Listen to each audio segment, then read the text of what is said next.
The morning sun cast long shadows across the Naval Amphibious Base Coronado as Sarah Chun walked through the main gates. She carried no identification badge, no visitor's pass, and no official paperwork. The security guards barely glanced at her as she passed, their eyes seeming to look through her as if she were invisible. This was not by accident. Sarah had spent years perfecting the art of moving unnoticed through military installations, government buildings, and secure facilities around the world. At 38 years old, Sarah possessed an unremarkable appearance that served her well in her line of work. Average height, dark hair pulled back in a simple ponytail, wearing civilian clothes that could have been purchased at any department store. Nothing about her screamed military or intelligence operative, which was exactly the point. She had learned long ago that the most dangerous people were often those who looked the least threatening. As she made her way toward the SEAL training compound, Sarah's mind drifted back to the phone call that had brought her here. Admiral Richardson's voice had been tense, almost desperate. "We have a situation," he had said without preamble. "Team 7 is compromised. We need someone who can get close, assess the damage, and clean up whatever mess we're dealing with. You're the only one I trust for this." Sarah had worked with Richardson before, during her time in deep cover operations that officially never happened. He was one of the few people in the military hierarchy who knew her real identity and capabilities. Most of her colleagues in the intelligence community knew her only by code names and brief operational summaries. She had spent the better part of 2 decades building a reputation as someone who could handle the impossible missions, the ones that required someone to disappear into enemy territory and emerge months later with intelligence that could change the course of international relations. The SEAL compound was buzzing with activity as morning training sessions began. Groups of men in desert camouflage moved with purpose between buildings, their movements sharp and disciplined. Sarah observed them from a distance, noting the way they carried themselves, the subtle signs that marked them as members of one of the world's most elite military units. She had worked alongside SEALs before, in places like Afghanistan and Iraq, where her intelligence gathering had provided crucial support for their operations. Her destination was Building C, a nondescript concrete structure that housed the administrative offices for SEAL Team 7. According to Richardson's intelligence, this was where the security breach had originated. Someone with access to classified operational details had been feeding information to hostile foreign agents. The leak had already resulted in the compromise of 2 missions, and there were concerns that more sensitive operations might be at risk. As Sarah approached the building, she noticed a group of SEALs gathered near the entrance, engaged in what appeared to be a heated discussion. Their body language suggested frustration and anger, emotions that were typically kept under tight control in military settings. She could hear fragments of their conversation as she drew closer. 3 months of planning down the drain, one of them was saying, his voice tight, with controlled fury. "Someone knew exactly where we were going to be. It's got to be an inside job," another replied. "No way the intel leaked from the field. This came from here, from headquarters." Sarah paused at the edge of their group, pretending to check her phone while listening to their conversation. These men had clearly been affected by the security breach, and their trust in their own organization had been shaken. This was exactly the kind of environment that made her job both more difficult and more crucial. The automatic doors of Building C slid open as she approached, and Sarah stepped into the air-conditioned interior. The lobby was typical military administrative space, with polished floors, fluorescent lighting, and walls decorated with unit insignia and photographs of past operations. A receptionist sat behind a desk, but Sarah walked past her with the confidence of someone who belonged there. She made her way to the 2nd floor, where Richardson had told her she would find the offices of Team 7's commanding officers. The hallway was quiet, with most of the personnel either in training or out on operations. Sarah had timed her arrival carefully, knowing that she would have the best chance of moving undetected during the morning training hours. Room 237 was marked with a simple nameplate, Lieutenant Commander Marcus Webb, Team 7. Richardson had briefed her on Webb, describing him as a 20-year veteran with an impeccable service record and an uncompromising dedication to his team. He was also, according to the preliminary investigation, one of the few people with access to the classified information that had been leaked. Sarah tested the door handle and found it unlocked. She slipped inside, closing the door quietly behind her. Webb's office was spartanly decorated, with a metal desk, 2 chairs, and filing cabinets lining one wall. The only personal touches were a photograph of a SEAL team in desert gear and a collection of unit patches displayed in a frame. She moved quickly to the desk, powering up Webb's computer and inserting a small device that would bypass his security protocols. While the device worked, she searched through the filing cabinets, looking for any physical documents that might provide clues about the security breach. Most of the files were routine administrative paperwork, but she found several folders marked with classification levels that caught her attention. The computer screen came to life, and Sarah began navigating through Webb's files. She was looking for communication logs, email records, and any evidence of unauthorized access to classified systems.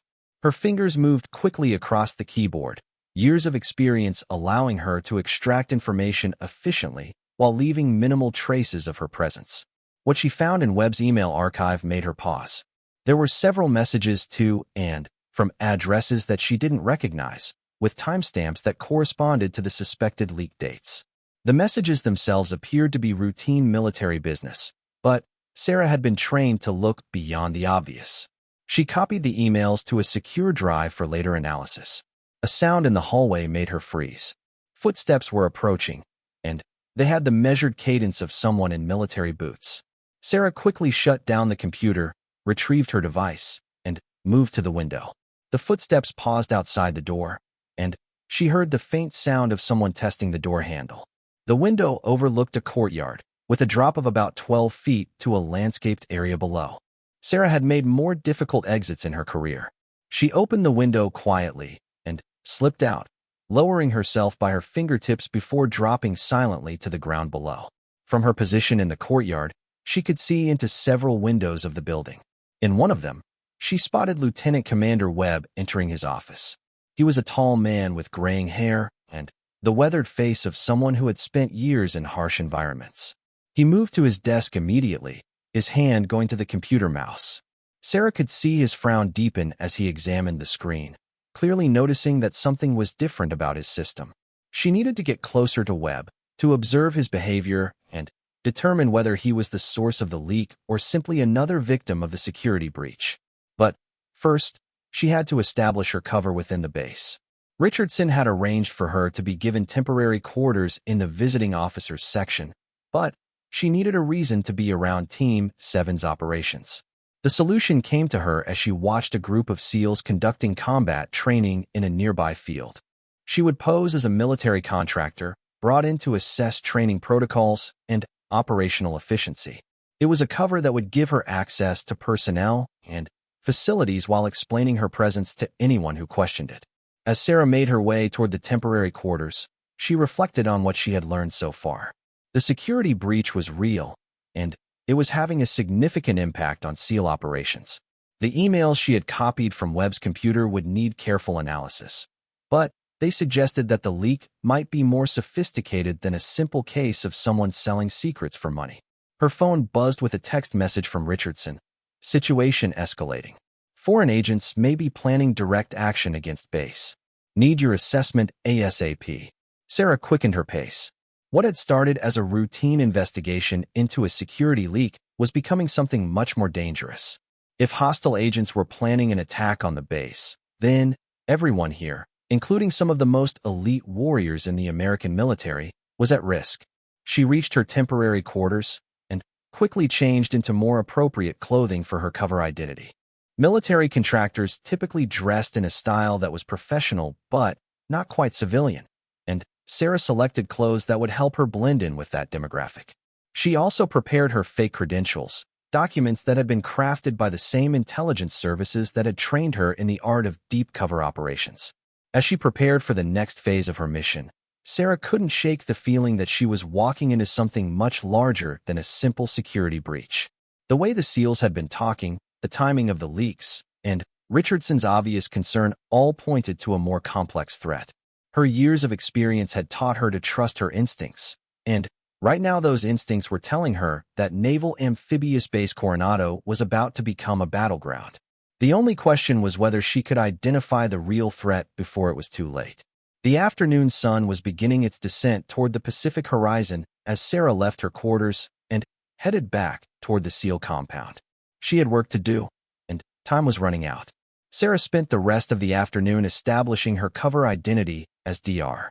Elizabeth Morgan, a military contractor specializing in operational security assessments. Her fabricated credentials identified her as a former Defense Intelligence Agency analyst with expertise in counterintelligence and threat assessment. The documentation was flawless, created by the same forgery specialists who had provided her with dozens of identities over the years. Her first official meeting was with Captain David Torres, the commanding officer of SEAL Team 7.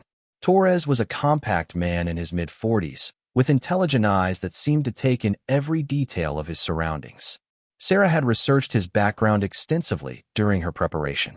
He had served multiple tours in Afghanistan and Iraq, earning a Silver Star for actions during a hostage rescue mission in Fallujah.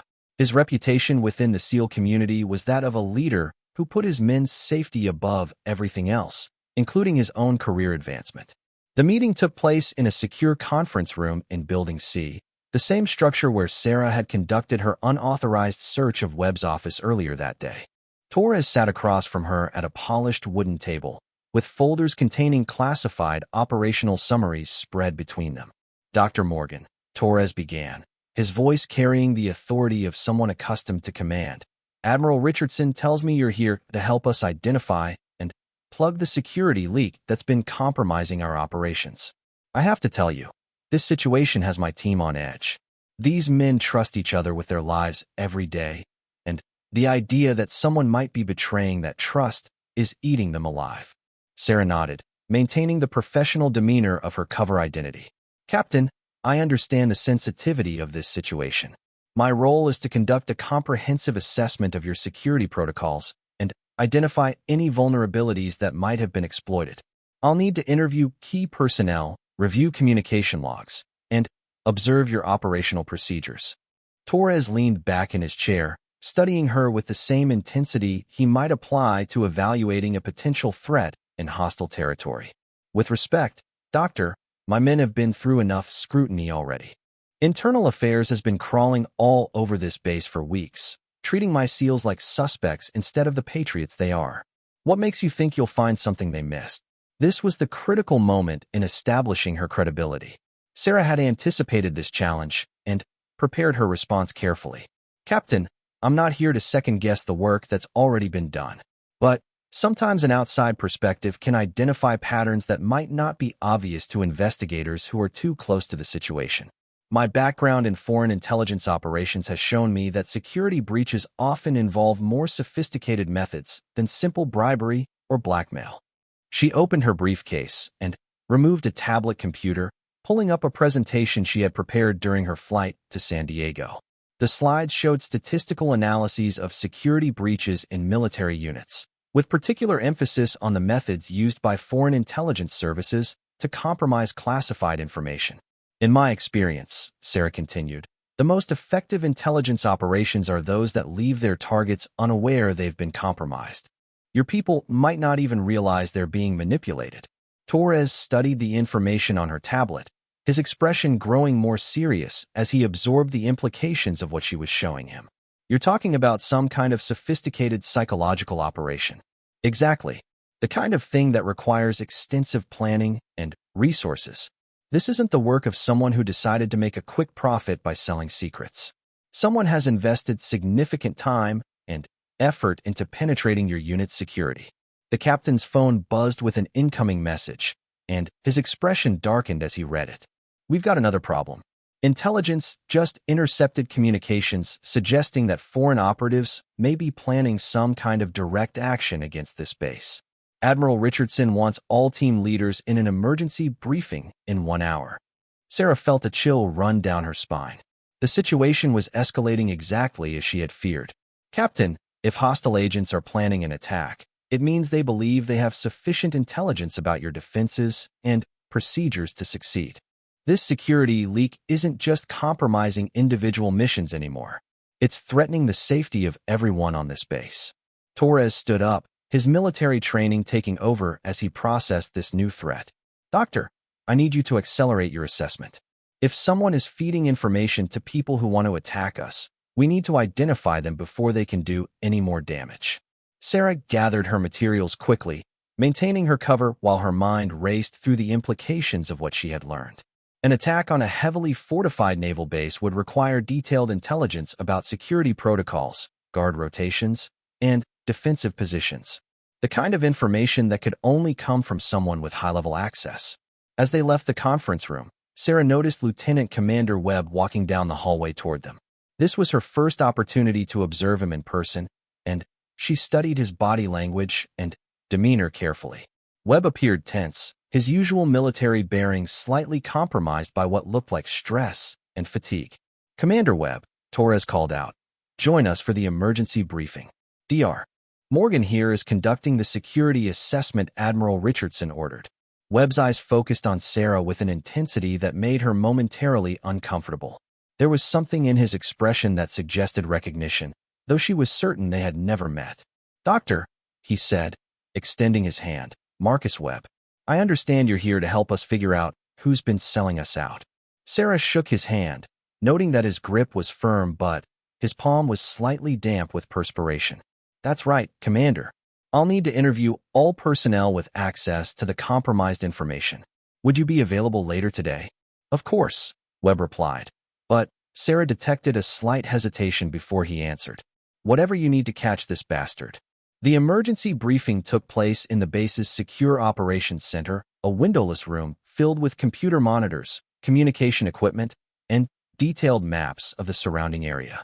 Sarah found herself seated at the back of the room, observing the assembled officers and enlisted personnel as Admiral Richardson outlined the intelligence regarding the potential attack. Richardson was a distinguished man in his early 60s, with silver hair and the bearing of someone who had spent decades making life and death decisions. Sarah had worked with him on 3 previous operations, and she knew him to be both brilliant and ruthless when it came to protecting American interests. "Gentlemen," Richardson began, his voice carrying easily through the room's sophisticated audio system, "we have credible intelligence indicating that foreign agents may be planning an assault on this facility.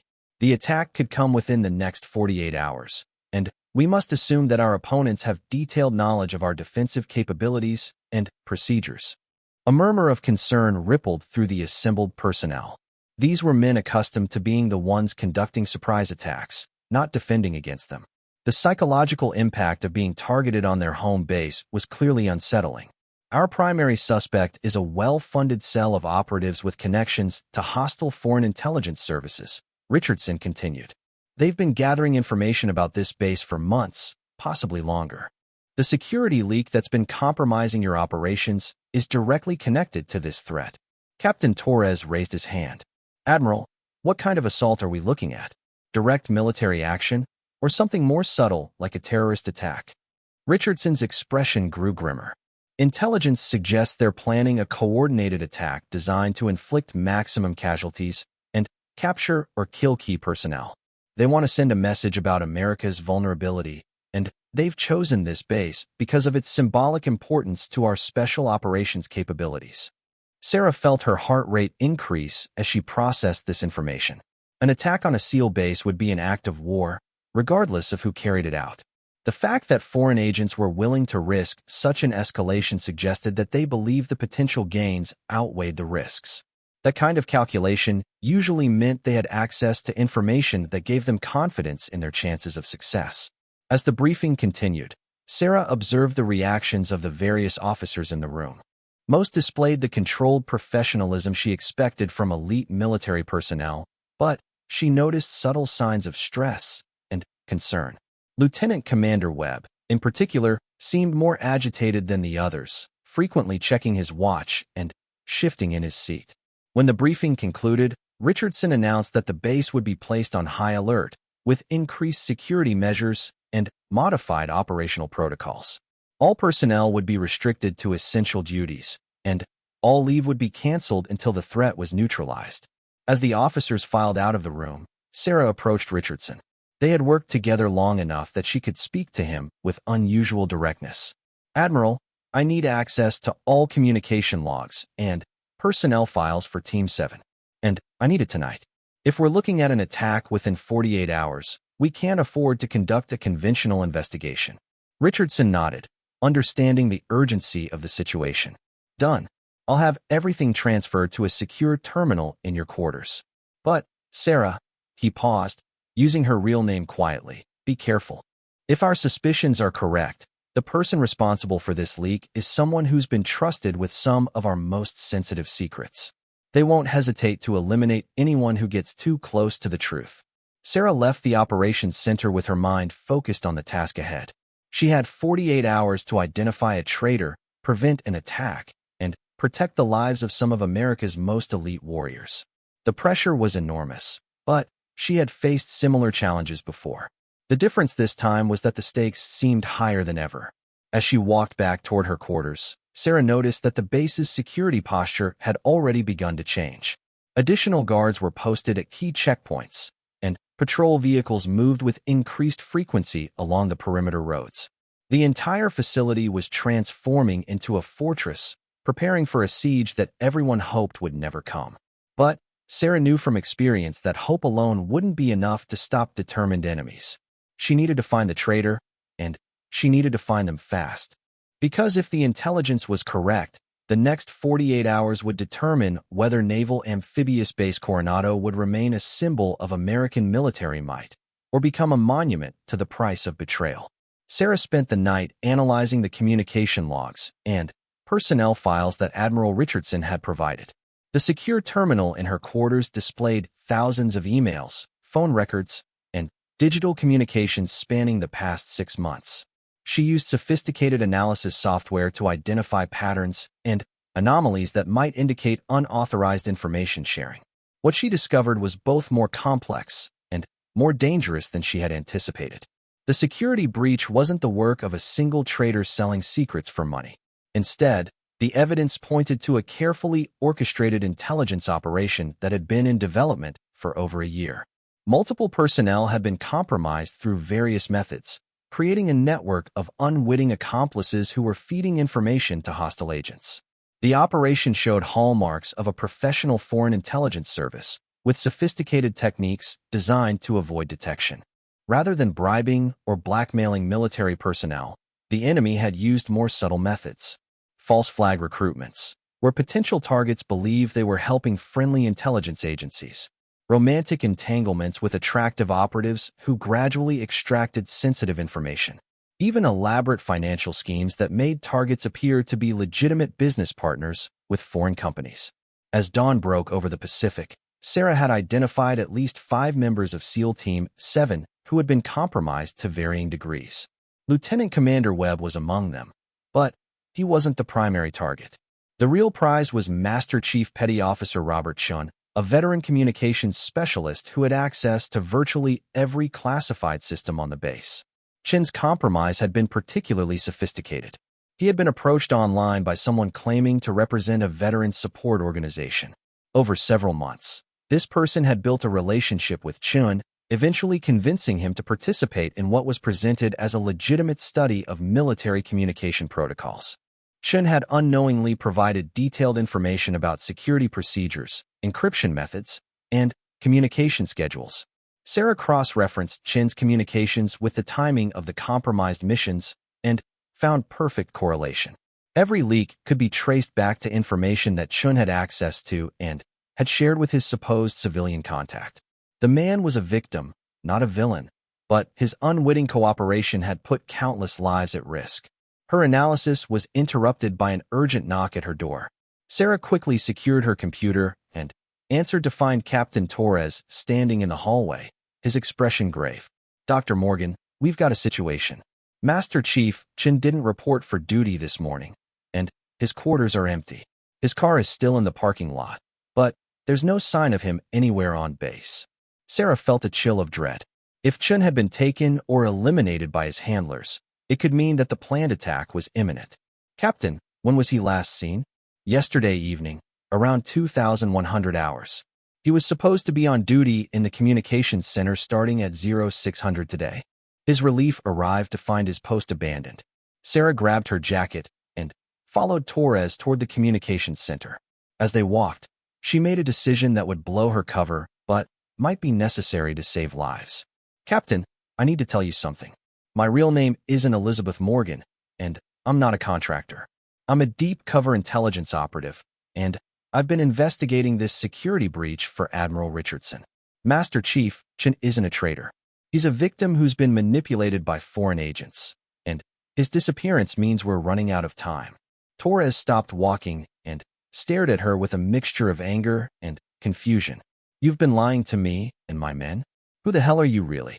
My name is Sarah Chun, and I've been working undercover for military intelligence for 18 years. Admiral Richardson brought me here because he suspected this was more than a simple security leak. I've spent the night analyzing communication logs, and I can prove that your people aren't traitors. They're victims of a sophisticated intelligence operation.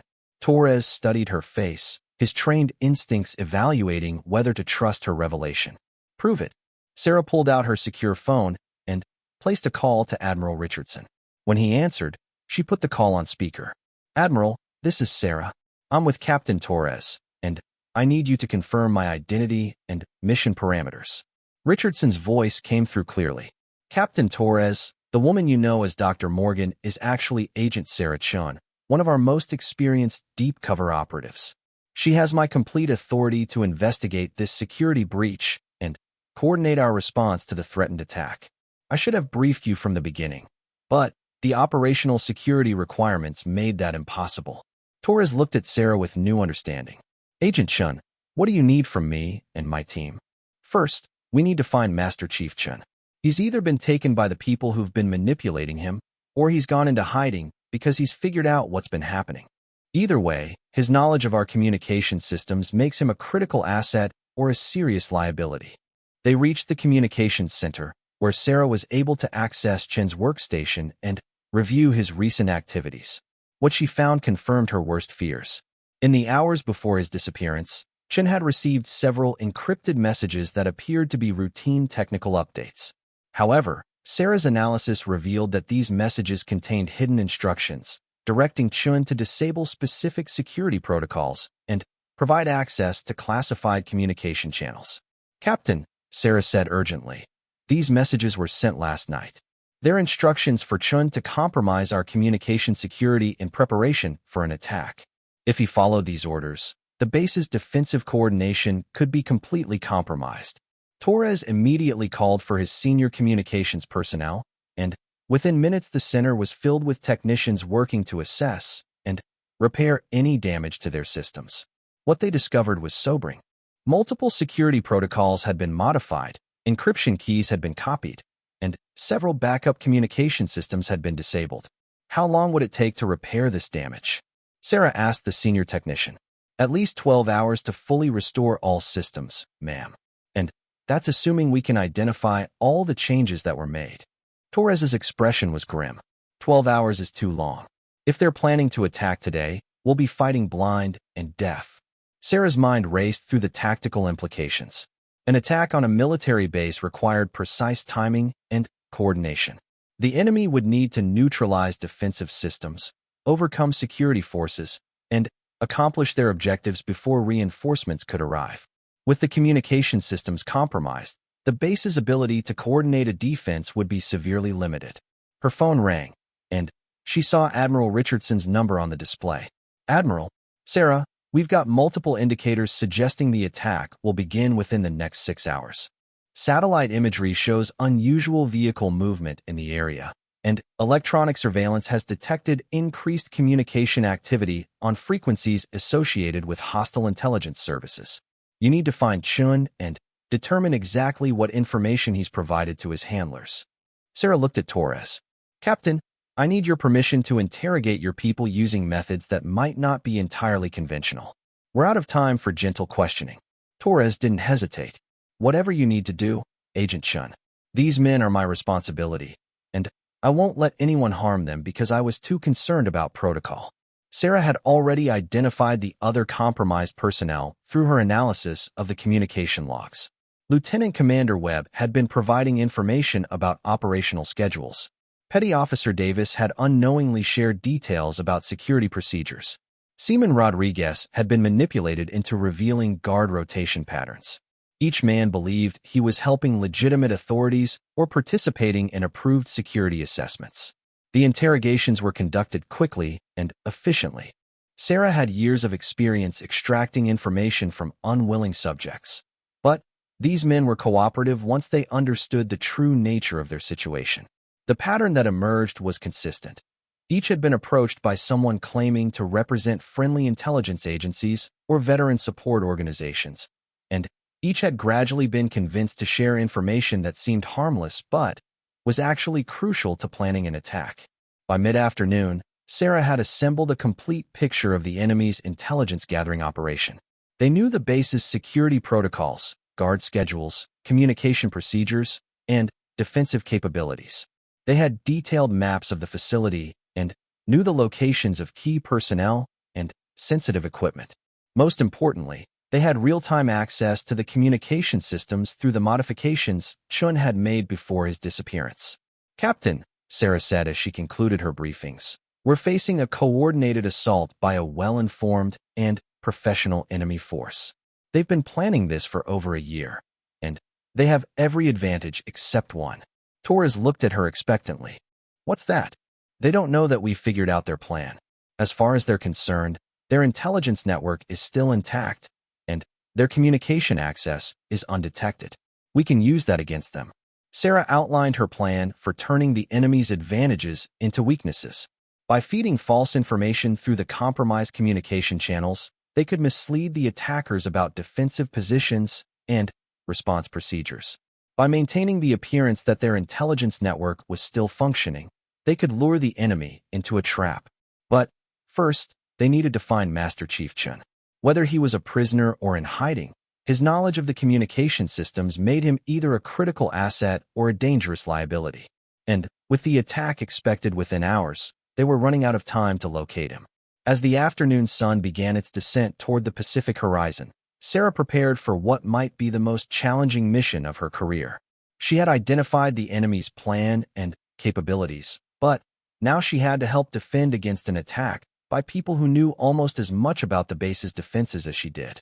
The next few hours would determine whether her years of training and experience would be enough to protect some of America's most elite warriors from an enemy who had spent over a year preparing to destroy them. The search for Master Chief Chun began immediately, with SEAL teams conducting systematic sweeps of every building, vehicle, and potential hiding place on the base. Sarah coordinated the effort from the operations center, using her analysis of Chin's behavioral patterns and psychological profile to predict where he might have gone. Chun was a 22-year veteran with a reputation for methodical thinking and attention to detail. If he had realized he was being manipulated, his military training would have kicked in, and he would have sought a secure location where he could assess the situation and plan his response. Sarah identified 3 possibilities: an abandoned training facility on the base's western perimeter, a maintenance tunnel system beneath the communications center, or a boat storage facility near the harbor. The first 2 locations yielded nothing, but the third search team found Chun in the boat storage facility, hiding beneath a tarp-covered speedboat. He was alive but clearly traumatized, clutching a laptop computer and a manila folder filled with documents. When the SEALs brought him back to the operations center, Chun was visibly shaking and appeared to be on the verge of a complete breakdown. Sarah approached him carefully, using techniques she had learned for dealing with victims of psychological manipulation. "Master Chief," she said gently, "my name is Sarah Chun. I'm a federal agent, and I need you to listen to me very carefully. You're not in trouble, and you haven't done anything wrong. You've been the victim of a sophisticated intelligence operation, and we need your help to stop an attack on this base." Chun looked up at her with eyes that showed both fear and confusion. "They told me I was helping with a security assessment. They said they were from the Department of Homeland Security. I gave them everything they asked for because I thought I was protecting my country." Sarah sat down beside him, maintaining eye contact to establish trust. "You were protecting your country, Master Chief. These people lied to you about who they were and what they wanted.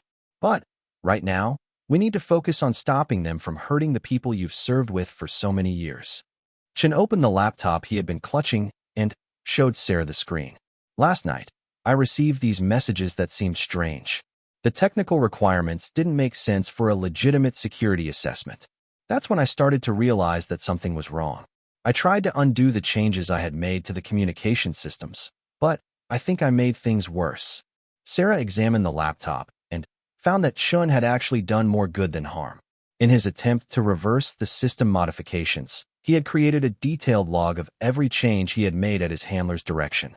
This information would be crucial for restoring the communication systems and understanding the full extent of the compromise. Master Chief, Sarah said, this is exactly what we needed. You've given us the ability to fix everything you were tricked into breaking. But I need to know everything about your contact with these people. When did they first approach you? How did they communicate with you? And what information did they request?